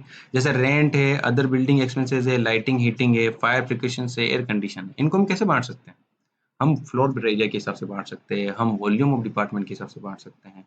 जैसे परक्यूजेट्स वगैरह है, परक्यूजेट्स वगैरह क्या है? कैंटीन का खर्चा है। तो हम कैसे बांटेंगे? भाई ए डिपार्टमेंट में 10 जने हैं, बी डिपार्टमेंट में भी 15 जने हैं, सी डिपार्टमेंट में भी 20 जने हैं, डी डिपार्टमेंट में 25 जने हैं। अब इनको कैंटीन का खर्चा है ना? अब कैसे बांटेंगे इनको? टोटल खर्चा आ गया 20,000 रुपए, तो कैसे बांटे? बराबर तो बांट नहीं सकते, ऐसे तो नहीं बांट सकते। हम क्या करेंगे? जिसके जितने वर्कर है उसके हिसाब से उसको डिस्ट्रीब्यूट कर दिया जाता है। ठीक है ना? तो ये ऐसे बना रखा है। जैसे compensation to worker, holiday, ESI, PF contribution perquisites, इसको कैसे हम डिस्ट्रीब्यूट कर सकते हैं? ये कुछ बेसिस बनाए हुए हैं जिनका आप यूज करके क्या कर सकते हैं? खर्चों को डिस्ट्रीब्यूट कर सकते हैं। तो इनको आप थोड़ा सा ध्यान से देखें, है ना? ये आपके पास अवेलेबल है, पीपीटी आपके पास है, तो इसको देखकर आप इसको समझें कि भाई दिमाग में फिट करें कि कौन सा खर्चा वैसे कॉमन है। चीजें कोई बड़ी डिफिकल्ट नहीं है कि हम यदि इंश्योरेंस की बात करें या डेप्रिसिएशन का खर्चा अगर डिस्ट्रीब्यूट करें तो किसके हिसाब से पेश करेंगे? भाई मशीनरी किस किस की लगी हुई है उसके मशीनरी के प्रोपोर्शन के हिसाब से करेंगे। पावर वगैरह है तो ये भी क्यों एक एस्टिमेट लगा के हम अलग अलग अलग अलग मीटर लगा के हम उसको टेक्निकल एस्टिमेट करके फिर उसको डिस्ट्रीब्यूट करेंगे, है ना? तो ये सारे कॉमन चीजें हैं जिनको हम आसानी से खर्चों को बांट सकते हैं, उसको अपोर्शनेट कर सकते हैं। तो ये सारे तरीके हैं, इसके अलग अलग हिसाब से हमने बनाए हुए हैं। ठीक है ना? तो ये फैसिलिटी आपके पास अवेलेबल है, चार्ट आपके पास अवेलेबल है, इसको देखिए ध्यान से, है ना? फिर ये भी एक यहाँ पर एक चीज बता रखी है कि अपोर्शनेट करने के कुछ प्रिंसिपल्स बनाए हुए हैं। कुछ प्रिंसिपल बनाए हुए हैं इन्होंने, एक्सपर्ट्स ने, कि भाई हम अपोर्शनेट जब कर रहे हैं तो उसके कुछ अलग अलग एस्टिमेट्स भी हैं। जैसे हम क्या कर सकते हैं? सर्वे कर सकते हैं कि किस, सर्वे का मतलब क्या हुआ? किस डिपार्टमेंट ने कितना खर्चा किया है। उसके हिसाब से भी क्या कर सकते हैं? उस खर्चे को, भाई ए डिपार्टमेंट ज्यादा किया तो ए को ज्यादा दे देंगे, बी ने ज्यादा किया तो बी को दे देंगे, सी ने ज्यादा किया सी को दे देंगे। तो ऐसे भी खर्चे को डिस्ट्रीब्यूट करते हैं, सर्वे करते हैं, हम देखते हैं, हम इंस्पेक्शन करते हैं उस चीज का। फिर एबिलिटी टू पे ये भी देखते हैं हम कि जिसकी ज्यादा क्षमता होती है पे करने की, जिस डिपार्टमेंट की, उसको हम क्या करते हैं, ज्यादा खर्चा अपोर्शनेट करते थे ताकि वो ज्यादा पे कर ले, है ना। फिर हम इफिशिएंसी और इंसेंटिव्स, अब इफिशिएंसी और इंसेंटिव्स के अकॉर्डिंग क्या हुआ, हम क्या करते हैं, हर एक डिपार्टमेंट का टारगेट फिक्स कर लेते हैं, बजट बना लेते हैं कि भाई फला डिपार्टमेंट का इतना बजट है, इस फला डिपार्टमेंट में बजट इतना है। अब यदि वो उस बजट से ज्यादा खर्चा कर ले तो इसका मतलब क्या हुआ, एफिशिएंट नहीं है। उससे कम करे तो इसका मतलब एफिशिएंट है। तो हम इसके बेसिस पर भी खर्चे को डिस्ट्रीब्यूट करने का कर सकते हैं। ये प्रिंसिपल्स है, इनका यूज करें, आपके ऊपर डिपेंड करता है, नहीं यूज करें तो आपके ऊपर डिपेंड करता है। ये कोई वो नहीं है कि यूनिवर्सली आपको यूज करना है। आप देख सकते हैं कि इन प्रिंसिपल से बनाए हुए हैं, अगर आपको यूज करना है तो बिल्कुल करें, नहीं करना है तो दैट्स सो। ठीक है। अब नेक्स्ट, अब हमने क्या किया, अब आते देखो अपोर्समेंट के बाद रीअपोर्समेंट आता है। रीअपोर्समेंट का मीन्स क्या, देखिए अभी मैंने पहले बात की अपोर्समेंट की। अपोर्समेंट में क्या बोला, आपके प्रोडक्शन के अंदर हो सकता है आपके पास दो डिपार्टमेंट है। एक आपका हो सकता है, क्या ये होता है कि आपका एक प्रोडक्शन का क्राइटेरिया होता है, एक सर्विस का होता है। जो सर्विस डिपार्टमेंट है, प्रोडक्शन डिपार्टमेंट को क्या करता है, सर्विसेज देता है ताकि वो कंटिन्यूटी में क्या कर सके, प्रोडक्शन कर सके। तो हमने क्या कर दिया, खर्चों को अपोर्शनेट कर दिया। 5 डिपार्टमेंट है जिसमें 4 डिपार्टमेंट, हमने अभी एग्जांपल लिया कि 4 डिपार्टमेंट तो क्या थे, प्रोडक्शन से थे, एक सर्विस डिपार्टमेंट से था। तो 4 डिपार्टमेंट को तो अपन ने क्या कर दिया, 5 डिपार्टमेंट को क्या कर दिया, रेंट का खर्चा डिस्ट्रीब्यूट कर दिया on the basis of floor के हिसाब से। क्लियर। अब क्वेश्चन ये खड़ा होता है कि क्या सर्विस डिपार्टमेंट सर्विस डिपार्टमेंट अपना खर्चा किसी के ऊपर चार्ज कर सकता है क्या, नहीं कर सकता। सर्विस डिपार्टमेंट तो कुछ चीज प्रोडक्ट करता ही नहीं, तो उसको अल्टीमेटली किस पर डिस्ट्रीब्यूट करना होगा, प्रोडक्शन डिपार्टमेंट पे डिस्ट्रीब्यूट करना होगा। दूसरी चीज, जरूरी नहीं है कि अ, हर एक एरिया के फैक्ट्री के अंदर जरूरी नहीं है कि सिर्फ और सिर्फ एक ही सर्विस डिपार्टमेंट हो सकता है दो दो सर्विस डिपार्टमेंट हो। तो एक सर्विस डिपार्टमेंट दूसरे सर्विस डिपार्टमेंट को भी क्या कर सकता है, सर्विसेज दे सकता है। सर्विस डिपार्टमेंट प्रोडक्शन को देता ही है, बट सर्विसेज डिपार्टमेंट भी दूसरे डिपार्टमेंट को दे सकता है। तो जब इस टाइप की कंडीशन है तो वहां पर मैंने अपॉर्चमेंट ही नहीं, हमें रीअपॉर्चमेंट भी करना पड़ता है। क्योंकि यहाँ पर हमें क्या ध्यान रखना है कि एक सर्विस डिपार्टमेंट दूसरे सर्विस डिपार्टमेंट को अगर सर्विसेज दे रहा है तो हम खर्चा क्या करेंगे, उस सर्विस डिपार्टमेंट को भी डिस्ट्रीब्यूट करेंगे। अब वो दूसरा डिपार्टमेंट फर्स्ट वाले को भी सर्विसेज दे रहा है तो उसका खर्चा वापस से किससे डिस्ट्रीब्यूट करेंगे, इस पे करेंगे। अब इन दोनों का खर्चा किस पर अल्टीमेटली प्रोड्यूस होगा, डिस्ट्रीब्यूट होगा, प्रोडक्शन डिपार्टमेंट होगा। क्यों, क्योंकि प्रोडक्शन एक जो प्रोडक्शन कर रहा है वही तो पैसा चार्ज कर सकता है, वही तो यूनिट पे उसके ऊपर चार्ज करके सेल करके उस कॉस्ट को रिकवर कर सकता है। सर्विस डिपार्टमेंट नहीं कर सकते।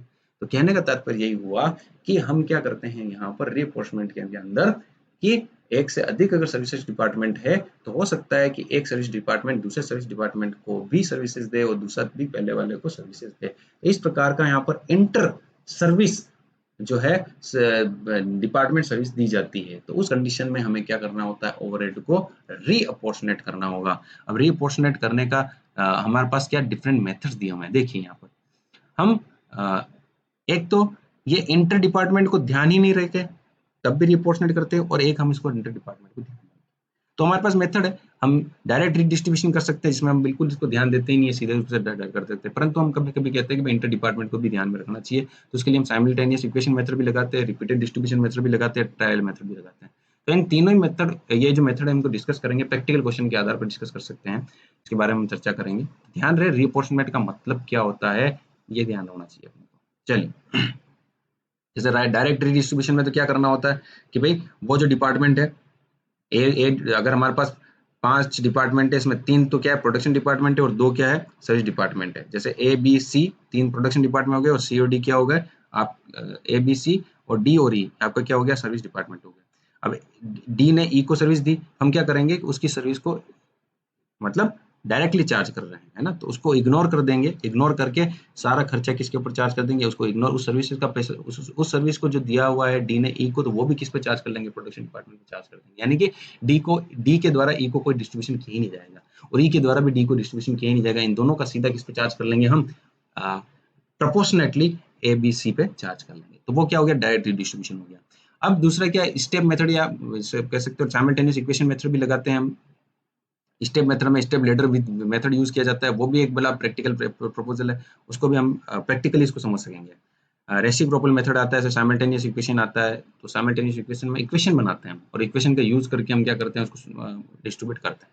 चलिए नेक्स्ट आपकी बात करें हम, methods of absorbing overhead to the various products और जॉब। अब हमने क्या कर दिया, अपॉर्चुनेट कर दिया, है ना, हमने पर्टिकुलर डिपार्टमेंट पे खर्चा बांट दिया। अब हमारा दूसरा काम क्या होता है कि डिपार्टमेंट के ऊपर खर्चा बांट दिया, तो डिपार्टमेंट में खर्चा बांटने से खर्चा रिकवर्ड नहीं होगा जब तक कि हम उसको प्रोडक्ट के ऊपर ट्रेस नहीं कर दे, प्रोडक्ट की पर यूनिट के ऊपर ट्रेस नहीं कर दे।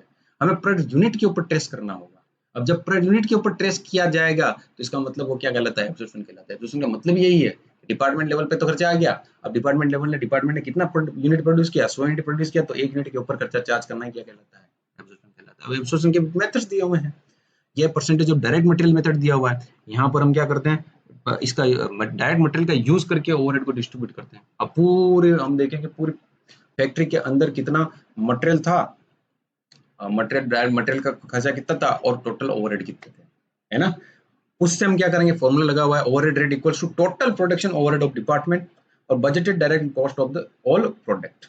ये हमने फॉर्मूला लगाकर मल्टीप्लाई 100 करके एक परसेंटेज निकाल दिया। अब उस पर्टिकुलर डिपार्टमेंट की तरफ जाएंगे, हो सकता है एक फैक्ट्री के अंदर 10 डिपार्टमेंट हो, हम उस पर्टिकुलर डिपार्टमेंट के मटेरियल के खर्चे ऊपर जाएंगे और उसको परसेंटेज कैलकुलेट करेंगे। इस मटेरियल के ऊपर हमने क्या कर दिया, ओवरहेड को चार्ज कर दिया। ऐसे ही आपका percentage of prime cost method, यहाँ प्राइम कॉस्ट को फोकस किया जाएगा, मटेरियल को फोकस नहीं किया जाता है ना। एक तो मटेरियल के ऊपर फोकस किया, अब हम क्या कर रहे हैं, प्राइम कॉस्ट को फोकस करेंगे। यहाँ पर मटेरियल भी, डायरेक्ट मटेरियल, डायरेक्ट लेबर और डायरेक्ट एक्सपेंस, इन तीनों का टोटल प्राइम कॉस्ट कहलाता है।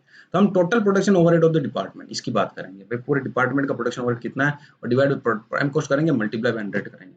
और फिर पर्टिकुलर जहां पर हमें एक जिसका हमको जिस यूनिट पे चार्ज करना है, जिस पे ऑब्जर्व करना है, उसके ऊपर जाकर उसका जो प्राइम कॉस्ट है उससे मल्टीप्लाई करके हम निकाल सकते हैं उस रेट से। डायरेक्ट लेबर कॉस्ट मेथड से यहाँ पर हम डायरेक्ट लेबर का यूज करेंगे, खर्चा वही है, वो ओवरहेड वो ऊपर का ऊपर वही आएगा सारा, बट नीचे क्या चेंज होते जाएंगे, बेसिस चेंज होते जाएंगे। कभी हम इसको मटेरियल कॉस्ट मान रहे हैं, कभी हम प्राइम कॉस्ट मान रहे हैं, कभी हम डायरेक्ट लेबर कॉस्ट मान रहे हैं। इसका प्रैक्टिकल एग्जांपल हम देखेंगे, उसके हिसाब से हम इसको कैलकुलेट करेंगे, है ना। तो वहां पर बट यहाँ पर आपको इस चीजों को समझ लेना चाहिए, क्योंकि इसके फॉर्मूला देख लेने चाहिए, ताकि वहां जब प्रैक्टिकल हम करने जाएं तो आसानी से हो सके। लेबर आवर रेट, यहाँ पर हम लेबर, वहां हमने डायरेक्ट लेबर कॉस्ट को फोकस किया, है ना। पिछली बार यहाँ पर नीचे की तरफ percentage of direct labour cost, यहाँ पर लेबर कॉस्ट आएगी, और यहाँ पर हम क्या कर रहे हैं, हम यहाँ पर आवर की बात कर रहे हैं, लेबर आवर रेट की बात कर रहे हैं कि यहाँ पर लेबर कितनी है, कि आवर्स में कैलकुलेट करेंगे तो एक रेट निकल जाएगी। फिर हम मशीन आवर रेट का भी यूज करते हैं। मशीन आवर रेट क्या होती है ना, कि भाई मशीन को चलने पर मशीन से संबंधित जितना भी खर्चा होता है ना, उसके हिसाब से हम उसकी रेट कैलकुलेट करते हैं। मशीन आवर्स कितनी चली, उसका खर्चा कितना हुआ, उसके ओवरहेड में मशीन आवर्स का डिवाइड करके हम एक रेट निकालेंगे, वो मशीन रेट कहलाएगी। और मशीन ओवर रेट के हिसाब से हम क्या करेंगे, अलग अलग प्रोडक्ट के ऊपर, अलग अलग मशीन के ऊपर हम क्या कर सकते हैं, खर्चों को निकाल सकते हैं। भाई फलाना ओवरहेड का पार्ट इसका इतना है। अब इसके अंदर दोनों ही है, डायरेक्ट मशीन ओवर जिसके अंदर सिर्फ और सिर्फ मशीन से रिलेटेड खर्चे को इंक्लूड किया जाता है, दूसरे खर्चों को इंक्लूड नहीं किया जाता। कॉम्प्रिहेंसिव में क्या करते हैं हम, मशीन के साथ साथ दूसरे खर्चे जो है मशीन के सपोर्टिंग होते हैं, उन खर्चों को भी इंक्लूड किया जाता है। ये प्रोसीजर इसका फॉलो करेंगे हम, इस प्रोसीजर को हम प्रैक्टिकली सीखेंगे कि भाई कैसे हम इसको चार्ज करना है। देन उसके बाद एक मेथड ये भी होता है, rate per unit of output method. जितना यूनिट आप टोटल ओवरहेड कर दो और कितनी, अब मैं कहता हूँ पूरा खर्चा ही कितना है, पूरे डिपार्टमेंट वाइज 10,000 खर्चा है, यूनिट कितनी हुई, 10,000 यूनिट प्रोड्यूस की, तो 10,000 डिवाइड बाय 10,000 करके एक रुपया यूनिट निकल गए। अब फलाना डिपार्टमेंट ने कितनी यूनिट प्रोड्यूस की, 200 यूनिट प्रोड्यूस की, 200 इंटू है, यानी उसके ऊपर ओवरहेड का पार्ट कितना, 200 रुपये। तो हम ऐसे भी कर सकते हैं, ये भी यूनिट निकाल सकते हैं। नेक्स्ट हम बात करते हैं treatment of under absorbed and over absorbed overhead in cost accounting. अब ये क्या होता है, अंडर एब्जॉर्ब्ड क्या होता है और ओवर एब्जॉर्ब्ड क्या होता है, ये भी देखिए। कॉस्टिंग जो है बेसिकली एस्टिमेशन पे डिपेंड करती है, ये ध्यान रहे। हम जो भी खर्चा करेंगे पहले उसको हम क्या करेंगे, उसको बजटेड उसका एस्टिमेशन किया जाएगा, उसका स्टैंडर्ड बनाया जाएगा। यदि हमने ये मान के चले कि भाई एक्स प्रोडक्ट बनाना है और एक्स प्रोडक्ट के ओवरहेड का, एक्स प्रोडक्ट को बनाने के लिए मेरे को 10,000 रुपए ओवरहेड के लगेंगे, ये हमने पहले से बनाने से पहले डिसाइड कर लिया, ठीक है।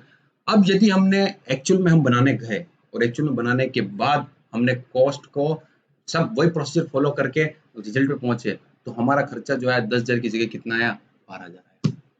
एक्चुअल कितना हुआ, 12,000 हुआ, और बजटेड कितना था, 10,000 था, तो एक्सेस कितना हुआ, 2,000 हुआ। यानी अपन ने पहले क्या कर दिया, खर्चे को अंडर एस्टिमेट कर दिया, अंडर एब्जॉर्ब कर दिया। यदि इसके जस्ट ऑपोजिट देख लो, यदि बजटेड होता 12,000 और हमने खर्च किया होता 10,000, तो हमने ज्यादा एस्टिमेट कर लिया, ओवर एब्जॉर्ब हो गया। तो हमें यही देखना है अंडर एब्जॉर्ब है या ओवर एब्जॉर्ब है। फिर उसका भी एक ट्रीटमेंट होता है। यदि माइनर अमाउंट है ना, अमाउंट अंडर एब्जॉर्ब छोटा वैल्यू है, तो हम सीधा इसको क्या कर सकते हैं, कॉस्टिंग पेंडल अकाउंट में ट्रांसफर करके खत्म कर सकते हैं मामला। और गलती से एस्टिमेशन या एबनॉर्मल रीजन से भी अगर हमने ध्यान नहीं दिया और उस चीज को कर लिया, तो वो भी हम सीधा कॉस्टिंग P&L अकाउंट में ट्रांसफर करते हैं। परंतु इन दोनों के अलावा कोई रीजन है, कोई ऑथेंटिक रीजन है, उसके हिसाब से अप डाउन हुआ है ना, तो उसके लिए हम क्या करते हैं, इसके लिए भी सप्लीमेंट्री रेट कैलकुलेट की जाती है और देखते हैं कि ये टेक्निकल प्रॉब्लम कहाँ आई, क्या वो कॉस्ट ऑफ सेल्स के ऊपर है, क्या फिनिश्ड गुड्स के ऊपर है, क्या WIP पे है। तो जहां पर यहाँ चार्ज वो जो आई है टेक्निकल प्रॉब्लम, वहां पर उसको हम चार्ज करके इसको फाइनलाइज करेंगे, ठीक है ना। तो यहाँ तक आपका पूरा प्रोसीजर कि भाई अंडर एब्जॉर्ब्ड और ओवर एब्जॉर्ब्ड के संबंध में अकाउंटिंग कैसे होगी, तो हमें ध्यान रखना है कि ओवरहेड को कंट्रोल करना है, ओवरहेड की सही अकाउंटिंग करनी है, तो उसके लिए हमें पूरा एक प्रोसीजर फॉलो करना होगा। ये प्रोसीजर हमने एक कैसे कह सकते हो कि मैन्युफैक्चरिंग एक्टिविटी के लिए लिया है, ऐसे ही हम एडमिनिस्ट्रेटिव एक्टिविटी के लिए भी लेंगे, हम ऐसा सेलिंग एंड डिस्ट्रीब्यूशन के लिए भी लेंगे। तो सबका अलग अलग आपका प्रोसीजर फॉलो होगा, बट प्रोसीजर के अंदर जो एलिमेंट है वो ये कि यही रहेंगे। सबसे पहले वही करना है, क्लासिफिकेशन का बात आएगी, फिर हम उसकी कोडिफिकेशन की करेंगे, हम उसको कलेक्शन करेंगे, हम उसको अगर एलोकेट कर सकते हैं तो एलोकेट पे हमारी प्रॉब्लम सोल्व हो जाएगी, हम एलोकेट नहीं कर सकते तो अपॉर्चुनेट की तरफ बढ़ेंगे, हम अपॉर्चुनेट के अंदर भी यदि सर्विस डिपार्टमेंट ज्यादा है तो हम रीअपॉर्चमेंट भी करेंगे। और वो सिर्फ यहाँ तक काम खत्म नहीं होगा, क्योंकि जब तक हम पर्टिकुलर प्रोडक्ट पर्टिकुलर यूनिट पे चार्ज नहीं करते हैं तब तक उस खर्चे को रिकवर नहीं कर सकते। तो जब हम उस यूनिट के ऊपर चार्ज करेंगे तो वो एब्जॉर्प्शन कहलाएगा, हम एब्जॉर्प्शन भी करना होगा। तो सारा प्रोसीजर फॉलो करने के बाद हम खर्चे को पर्टिकुलर यूनिट पर चार्ज कर पाएंगे, उसको रिकवर कर पाएंगे, और इसकी ऐसी प्रॉपर अकाउंटिंग भी हमें करनी होगी। अगर हम इस सिस्टमेटिक तक से चलेंगे तो पूरे ओवरहेड का भी क्या होगा, कंट्रोल होगा, है ना। हमें अंडर एब्जॉर्प्शन क्या है, ओवर एब्जॉर्प्शन क्या है, वो भी समझना है। तो वो भी हमने देखा कि भाई हमने एस्टिमेट अगर कम कर लिया तो अंडर हो गया, हमने ज्यादा एस्टिमेट कर लिया तो ओवर हो गया, और उसका ट्रीटमेंट भी कैसे करना है इसको इस चार्ट में दिया हुआ है, इस ट्रीटमेंट करेंगे। तो ये सारा ही आपके ओवरहेड का पार्ट हो गया, ये बिल्कुल ट्रेडिशनल है। हम इसके विपरीत एक्टिविटी बेस्ड कॉस्टिंग भी पढ़ेंगे, तो वो इससे बिल्कुल अलग दिखेगी आपको, ठीक है। चलो यहीं तक रखते हैं, फिर नेक्स्ट क्लास में हम इसका प्रैक्टिकल स्टार्ट कर लेंगे। तो इसको एक बार आप अच्छे से डिस्कस समझ ले, एक बार 2-3 बार इसको सुन ले बात को, और उसको PPT भी देख ले ये, ताकि आपके कंसेप्चुअल बैकग्राउंड मजबूत हो जाए। कंसेप्चुअल बैकग्राउंड मजबूत होने के बाद हम आसानी से उसको आगे फॉलो कर सकते हैं। Thank you.